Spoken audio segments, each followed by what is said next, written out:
društvenim mrežama, pa ajde prvo da mi planiramo šta ćemo mi to da objavimo. To je klasika. Planiramo, kreiramo, pravimo kalendare objava,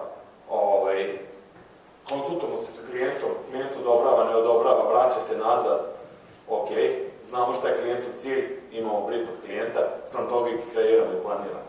Ok, klijent je odobrio, krećemo da objavljujemo, publishing, idemo. Treći korak, slušaj, gledaj i reaguj. Na engleskom listen and respond.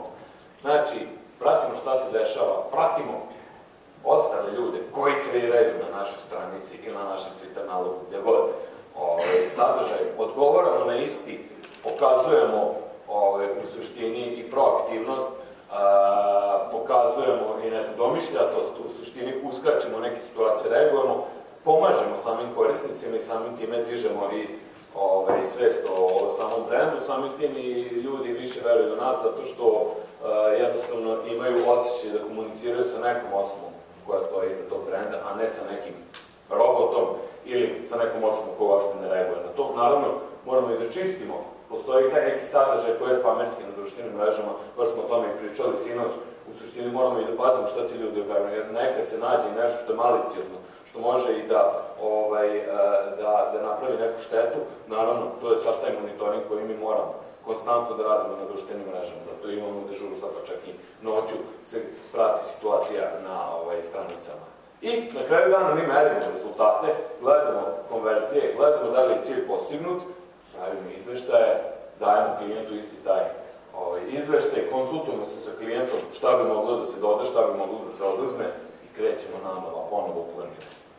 Eto, to su ta 4 jahača apokalipse, kako sam ja gore napisao, community managementa. I evo, malo sam izvukao šta bi bilo bitno pri kreiranju objava na društvenim mrežama. Naravno, bitno je kada plasirate objavu, nećete u pa ujutru kad niko nije online.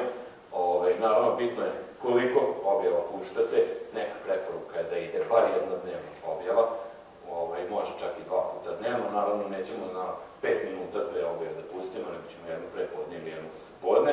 Moramo da imamo na umu da postignemo taj viralni efekt, jer na kraju dana mi uvek možemo da platimo promociju sadržaja, ali vraćat ćemo se više puta i vidjet ćete to. Mi možemo da imamo vrhunski sadržaj i da to niko ne vidi. Džaba ste krečili, džaba nam onaj copywriter kada je ireo odlične tekstove, džaba nam onaj dizajner dizajnirao fantastičan vizual, to niko nije vidio. A imamo opet i obrnutu situaciju, možemo da uložimo 1000 i 1000 eura u buying, u oglašavanju, u promociju tog sadržaja i da to nema nikakvu prođu, zato što jednostavno sadržaj nije dobro. U suštini, neko pravilo je ako kreiranje sadržaja košta neku cenu, promocija istog tog sadržaja u svetu, kod nas nije baš tako, je puta 3 od cene kreiranja. Sad, kod nas ide nekad i manje, ali dobro. Sad, šta mi možemo da uradimo? Mi možemo uvijek da razmišljamo o nekom viralnom efektu objave i u suštini neke taktike kako da napravimo viralni post. Ne moramo baš sve da platimo tom Google, tom Facebooku, tom Instagramu ili Twitteru. Nešto možemo i mi sami da uradimo. Na društvenim mrežama neformalno komuniciramo i moramo da imamo na umu koliko želimo da postignemo dvosmernu komunikaciju koja je sledeća stavka i koja je u stvari naš cilj. Mi moramo da se prilagodimo ljudima koji su tu došli, koji nisu tu došli da smo mi razumemo nešto da nauče sad ekstra i nek mi izbombardujemo PR saopštenjima u nekoj formi, nego su došli malo da otpadnu, što se kaže. Sad, poziv na akciju, call to action, šta mi želimo da postignemo, šta je naš cilj, direktno u glavu, što ja kažem, treba u tom kontentu, u tom sadržaju da bukvalno kažemo rečima šta želimo da ljudi urade. Znači, ako kažemo najbanalniju stvar, lajkuju ovu objavu, ne možda kažemo lajkuju tu objavu. Znači, bukvalno onako direktnim rečima treba da se obratimo ljudima i imat ćemo čak i po 5 puta veće efekte. Ako nismo napisali lajkuju, bit će i po 5 puta manje lajkova, nego da smo napisali lajkuju, lupom sad lajkuju, može bude šeruj, komentariši i podeli, nije bitno. Facebook video, fantastična alatka koja se pokazuje kao jako dobro. 2015. godina je najavljivana kao godina videa. Treba da razmišljamo i video sadržaju. Kažu da će 2016. što se tiče videa biti još bolje. Jako dobro prolaze video materijali i u posljednje vreme mi u agenciji najviše i upita imamo za oglašavanje video sadržaja.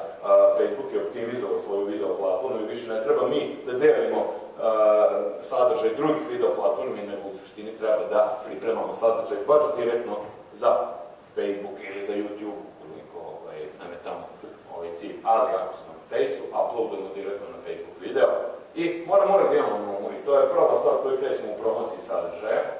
20% samog vizuala plasiramo, znači 1/5 samog vizuala sme da bude tekst. Time dolazimo u situaciju da mi call to action, poziv na akciju, ne možemo da upakujemo u vizual, jer je 1/5 onako nije uočljivo. Možda možemo da stavimo broj telefona ili pozovite nas ili nešto slično, ali generalno kad neko scrolluje onim timelineom, teško da će primetiti to.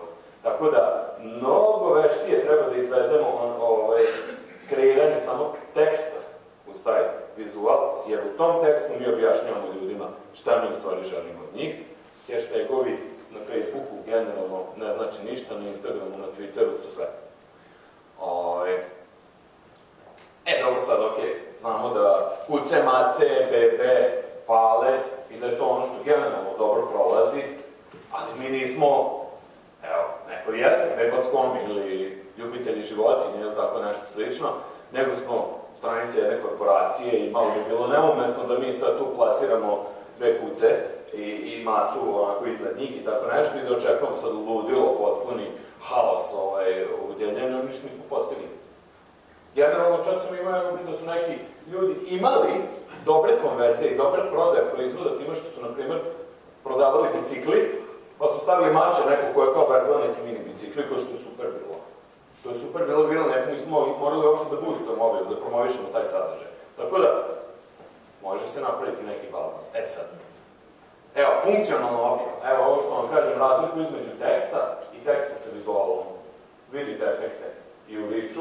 Znači, ovde je 24.000 ljudi organski video, gore 5.000. Lajkove, šerove i komentare, ne moram da komentarišem.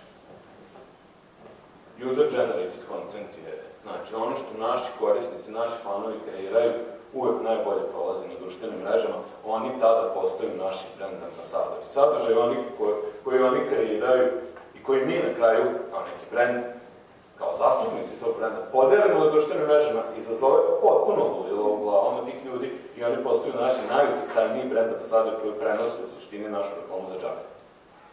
Naravno, mi se njima odužimo time što im, na primjer, u ovom slučaju pošaljemo six-pack piva. Storytelling, pričati priču. Uvek dobro prolazi. Evo, ja sam naveo, ovo je jedna viralna priča od prošle godine, pred novu godinu, kad su napravili čisto jedan kratki specijal mućki sa Beckhamom, gde je Delvojno pijaci prodavao gaće, signed by David Beckham i nikomu nije verovao, ali one stvarno nisu bile potpisane, ali eto, pričam ti priču, uvek prolazi i dobra priča, lepa priča, uvek ima pozitivni efekt i uvek je potencijalno viralnija. Naravno, mislim da smo svi zbombardovani svugde sa svih strana internetu sa nekim lošim stvarima, sa crnom kronikom i tim, lepa priča uvek dobro dođe i uvek prijatno. Naravno, u samim vizualima mi možemo da napravimo neku akciju, neku igricu i po nekim našim istraživanjima, na primjer na Facebooku, na taj viralni reach, na taj viralni rast prikaza same objave, najviše utiču klikovi na istu objavu, a na drugom mestu su komentari. Lajkovi i šerovi ne znači puno. Klikovi su broj jedan i mi u suštini, koliko želimo da proširimo našu priču, mi treba i da te ljude nateramo da kliknu ili da komentarišu i ovo je jedan od načina, na primjer, da komentarišu. Sad, promocija sadržaja, ok, super, imamo vrhunski kontent, sve je to super, na kraju dana ćemo shvatiti da mi ne možemo bez promocije i ne možemo bez toga da platimo za promovisanje istog tog sadržaja. Kao što sam rekao, postoji organski, earned, zasluženi prikaz, ali to i dalje može da nam bude u nekom momentu dovoljno, ali na kraju dana ćemo shvatiti da apsolutno nije dovoljno i da sadržaj koji smo mi napravili niko nije ni vidio i džaba ste krećeli. Word of mouth, znači od usta do usta, najbolji način promocije sadržaja, to je ovo što sam rekao, šta možete vi da uradite da to poboljšate, da ljudi krenu da pričaju o vama. Znači, gerila metode isto uvek mogu da upale na raznorazne načine. Gerila metoda, pričamo o nalepnicama na GSP autobusu, ili tako nekim originalnim rešenjima koji potencijalno krene grad da priča o tome. Viralni efekt samih postova, kao što sam malo pre rekao, nalepite fotografiju uz dobar tekst. Nemojte da idete bez samog toga, povećava vam se taj neki potencijalni viralni efekt objave. Word of mouth servisi, ima ih. Imate servise gde ste vi bukvalno plaćeni, imate 5000 prijatelja i vi možete sada da se prijavite na taj servis i eto vi podelite vašim prijateljima i koliko vaših prijatelja klikne na istu tu objavu, vi budete plaćeni za to. Lični moj stav, znači ne pričam, možete misliti šta god to, ja mislim da to nije etično, jer generalno jako retko ti postovi imaju jednu jako bitnu stvar.